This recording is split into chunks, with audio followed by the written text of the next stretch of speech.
Hi, my name is S. Shiraz and I'm a trauma and orthopedic consultant, and this is a patient information video on meniscal injuries. So if you look at this is a model of the knee, and if I were to open it, you can see inside this blue structure is the meniscus. So we've got a C-shaped structure on the outside, a C-shaped structure on the inside. You can get a meniscal tear with a sports injury, or if you were to twist your knee, or sometimes if you've got a bit of arthritis, the degenerative changes can cause the meniscus to tear.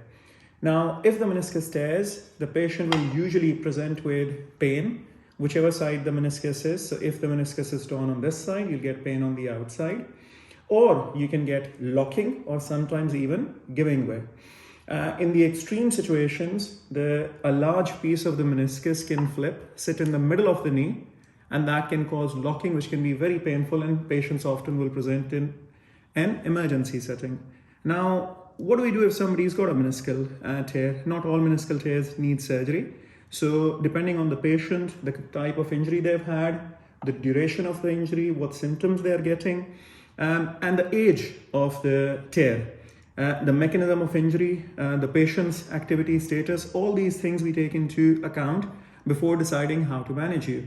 Generally, the investigation of choice is an MRI scan. The MRI scan would tell us, is the meniscus on the inside or is it on the outside? If it's on the outside, then what we want to know is it on the outer third or is it on the inner third? The inner third doesn't really have very good blood supply, so often we end up just trimming it.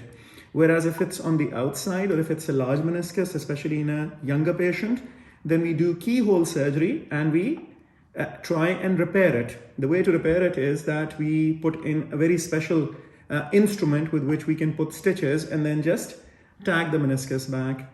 Then the next question patients often ask is that, doctor, after I've had my meniscal surgery, what is my rehab? Now, if we were to trim your meniscus, you just walk out of the hospital on the day of your surgery. You don't really have to take many precautions. You can do most things, and most people will be back in job in a week's time. Having said that, if we do a meniscal repair, then depending on how big the tear was, how tedious it was to repair it, we may ask you to use crutches and a special brace with which we'll slowly increase your range of motion rather than immediately do it, because obviously if you were to immediately start moving it, put a lot of pressure on it, you may potentially tear it. So this is just a basic information video. If you have any more questions or anything you would like me to cover, please let me know. Thank you so much.